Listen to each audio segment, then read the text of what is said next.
नमस्कार, मैं अजय साहू और आप देखना शुरू कर चुके हैं शोरगुल टाइम्स। कहानी सीक्रेट अमीरजादा के इस एपिसोड में देविक वहां से चला जाता है। लिली और मोनिका आहान को ट्रीट करती है और दोनों बहुत थक जाती है। जैसे ही आहान के एक्यूपंक्चर का प्रोसेस खत्म होता है, दोनों बहनें बेहोश हो जाती है। पंकज उन तीनों को उठाकर ले जाता है। जब आहान की आंख खुलती है तब वो एक रूम में होता है और उसके पास एक लेडी होती है जो बाद में उसे दिखाई नहीं देती। सोहित वहां आता है और बताता है कि करिश्मा उसका ध्यान रखेगी और उन्हें उसकी असली आइडेंटिटी पता है। वो ये भी बताता है कि आहान की सच्चाई जानने के बाद दोनों बहनें जा चुकी है। घर में करिश्मा और आहान अकेले थे। करिश्मा किचन में खाना बना रही थी। आहान वहां पहुंचा और उसने करिश्मा से बात करना शुरू किया। जब आहान ने पूछा कि वो उसके लिए कुछ भी करेगी तो करिश्मा ने स्माइल किया और कहा, आहान सर, मैं आपके लिए कुछ भी करूंगी और आपको शिकायत का कोई मौका नहीं दूंगी। पंकज सर ने मुझे आपका ख्याल रखने के लिए बहुत पैसे दिए हैं। ये सुन आहान मुस्कुरा दिया। करिश्मा ने उससे पूछा, वैसे मैं आपको क्या बुलाऊं? इस पर आहान ने जवाब दिया, तुम मुझे आहान बुला सकती हो। करिश्मा ने कहा, नहीं, बिल्कुल भी नहीं। मैं आपको इस तरह नाम से बुलाकर आपकी इंसल्ट नहीं कर सकती हूँ। सोहित सर ने आपको आहान रायजादा सर बोला था तो मैं भी आपको आहान सर ही बुलाऊंगी। आहान ने कहा, ठीक है, जैसा तुम्हें ठीक लगे। आहान ने उसे ढंग से देखा। वो ज्यादा बड़ी नहीं थी, शायद 17 से 18 साल की थी। उसने साफ सुथरे कपड़े पहने हुए थे पर चेहरे पर मेकअप नहीं था। वो किसी लोअर मिडिल क्लास फैमिली से थी जिसे पंकज पैसे देकर ले आया था। वो बहुत इनोसेंट लग रही थी, पर आहान को समझ नहीं आ रहा था कि सच में ऐसा है या फिर वो नाटक कर रही है। आहान ने उससे फ्लर्ट करते हुए कहा, करिश्मा, अगर मैंने ऐसा कुछ कहा जो तुम नहीं कर सकी तो। ये सुनकर करिश्मा हैरान हो गई। वो सोचने लगी कि ऐसा क्या हो सकता है जो वो नहीं कर सकती। उसने कुछ सोचा और कहा, नहीं, मैं आपकी हर इच्छा पूरी करूंगी। आहान समझ गया था कि वो सच में बहुत ज्यादा इनोसेंट है। उसने कहा, ठीक है, अगर ऐसा है तो फिर मैं भी तुम्हें एक्स्ट्रा पैसे दूंगा। एक्स्ट्रा पैसे सुनकर उसके चेहरे पर चमक आ गई। उसने कहा, क्या सच में आप मुझे एक्स्ट्रा पैसे देंगे? फिर तो मैं आपके किसी काम के लिए मना नहीं करूंगी। आहान को उस लड़की से बात करने में इंटरेस्ट था। तभी अचानक से उसे वो खूबसूरत लेडी याद आई और उसने पूछा, वैसे करिश्मा, तुमने यहाँ किसी और को देखा है? करिश्मा ने आहान को अजीब तरीके से देखा और कहा, नहीं सर, मैंने यहाँ किसी और को नहीं देखा है। क्या यहाँ पर हमारे अलावा कोई और भी है? करिश्मा बहुत घबरा गई थी। उसने फिर से पूछा, बोलिए न सर, मुझे इन सब से बहुत डर लगता है। वैसे भी ये बहुत सुनसान जगह है। हमारे अलावा और कौन है यहाँ पर? यहाँ आखिर चल क्या रहा है? ये देखकर आहान को यकीन हो गया था कि करिश्मा बहुत भोली है, इसलिए उसने उसे शांत करते हुए कहा, नहीं नहीं, यहाँ पर कोई भी नहीं है। मैं बस तुमसे कंफर्म कर रहा था। ये सुनकर उसने चैन की सांस ली और कहा, सर, कभी ऐसा मत करना, मुझे बहुत डर लगता है। इसके बाद आहान वहां से चला गया। वो सोच रहा था कि उसने जो देखा था वो फेक नहीं हो सकता था। उसने उस लड़की की आवाज क्लियरली सुनी थी और साथ ही उसे दरवाजा बंद करने की भी आवाज आई थी। आहान और करिश्मा घर में अकेले थे, इसलिए आहान कभी कभी घर में उस लेडी को ढूंढने की कोशिश करता था पर उसे कोई सबूत नहीं मिलता था। फाइनली आहान ने हार मान ली और सोच लिया कि ये सब उसका वहम था। आहान कभी कभी करिश्मा से बात करता था पर करिश्मा बहुत भोली थी, इसलिए वो बस अपने काम में बिजी रहती थी। आहान को भी एहसास हो गया कि उससे ज्यादा बात करके फायदा नहीं था। 2 दिन ऐसे ही बीत गए। आहान दिन भर आराम करता, खाता पीता, कभी गार्डन में टहलता और कभी अपनी ट्रेनिंग में बिजी रहता। तीसरे दिन वहां पर सोहित आया। उसके चेहरे का रंग उड़ा हुआ था और वो बहुत परेशान लग रहा था। उसे देखकर आहान ने पूछा, क्या बात है? तुम बहुत परेशान लग रहे हो।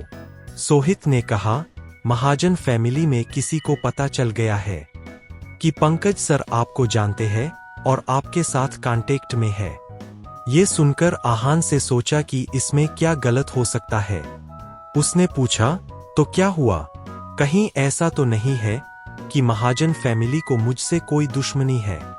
सोहित ने कहा, नहीं, दरअसल बात यह है कि महाजन फैमिली से कोई मिलने आया था जो आपको नुकसान पहुंचाना चाहता है। उसने महाजन फैमिली के किसी मेंबर से हाथ मिला लिया है।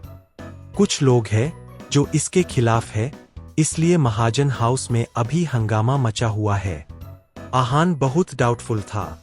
उसने कहा, किसी को मुझसे प्रॉब्लम है। महाजन फैमिली में भी किसी को मुझसे प्रॉब्लम है, पर इस एरिया में तो मेरा कोई बिजनेस या पावर नहीं है। फिर सोहित ने कहा, उनकी नजर आपके मनाली के बिजनेस पर है। आहान हैरान था। उसे समझ नहीं आ रहा था कि अब ये कौन सा नया दुश्मन आ गया है। उसने पूछा, क्या तुम इस बारे में श्योर हो? सोहित ने कहा, जितना मुझे पता था मैंने आपको बता दिया। आगे जो भी होगा आई होप आप उसे संभाल पाएंगे। इतना कहने के बाद वो वहां से चला गया। उसके वहां से जाने के बाद आहान कुछ सोचने लगा। बहुत सोचने के बाद उसने रक्षित को कॉल किया। रक्षित, मैं बोल रहा हूं। आहान की आवाज सुनकर रक्षित शॉक हो गया था। उसने कभी नहीं सोचा था कि आहान सामने से कॉल करेगा। उसने परेशान होते हुए कहा, आहान, तुम कहां पर हो? इतने वक्त से तुम्हारा कोई अता पता नहीं है। तुम्हें पता है सब तुम्हें लेकर कितना परेशान है। आहान उसे पूरी बात अच्छे से नहीं बता सकता था, इसलिए उसने कहा, मेरी चिंता मत करो, मैं ठीक हूं। कुछ दिनों में वापस आ जाऊंगा। रक्षित बहुत परेशान था, पर वो जानता था कि आहान को समझना और समझाना दोनों ही बहुत मुश्किल है, इसलिए उसने इसके बारे में ज्यादा बात नहीं की और कहा, ठीक है, ये बताओ क्या हुआ? आज तुमने सामने से फोन किया। आहान ने पूछा, मनाली में कुछ हुआ है क्या? रक्षित ने कहा, नहीं, यहाँ पर सब कुछ ठीक है, बस ऑर्गेनाइजेशन में कुछ प्रॉब्लम है, पर कोई बड़ी बात नहीं है। ये सुनकर आहान रिलैक्स हो गया, पर फिर भी उसने रक्षित से कहा, यहाँ डेजर्ट में कुछ लोग हैं जो मनाली में आना चाहते हैं। तुम केयरफुल रहना और मुझे अपडेट करते रहना। मनाली में हमारा बेस वैसे तो बहुत स्ट्रांग है, पर फिर भी ध्यान रखना। रक्षित ने तुरंत कहा, ठीक है, चिंता मत करो। आहान वहां आराम से रह रहा था। लगभग एक हफ्ते बाद वहां पर पंकज उससे मिलने आया। सब कुछ पहले जैसा ही था, पर पंकज का चेहरा उतरा हुआ था। वो बहुत परेशान और मायूस लग रहा था। आहान इस वक्त पेड़ के नीचे बैठा था और पंकज भी उसके पास आकर बैठ गया। उसने पंकज को पानी ऑफर करते हुए कहा, मुझे याद है तुमने मेरे लिए क्या किया है और कैसे मेरी जान बचाई है। अगर तुम्हें मुझसे कोई भी मदद चाहिए तो तुम बेझिझक मुझसे बोल सकते हो। पंकज ने उसके हाथ से ग्लास ले लिया, पर कुछ बोला नहीं। वो बस गर्दन झुकाकर बैठा था। ये देखकर आहान ने कहा, ऐसे बैठने से क्या होगा? तुम यहाँ पर सिर्फ मुझे अपनी ऐसी शक्ल दिखाने आए हो क्या? ये सुनकर पंकज ने कहा, कुछ बात तो है जो मैं तुमसे करना चाहता हूँ, पर मुझे समझ नहीं आ रहा कि मैं तुमसे कैसे कहूँ। इतने दिनों से मैं तुमसे मिलने नहीं आया और जब मुझे जरूरत पड़ी तब तुरंत आ गया। आहान ने कहा, तुमने मेरे लिए इतना सब अरेंज किया है, मैं यहाँ पर बिल्कुल ठीक हूँ।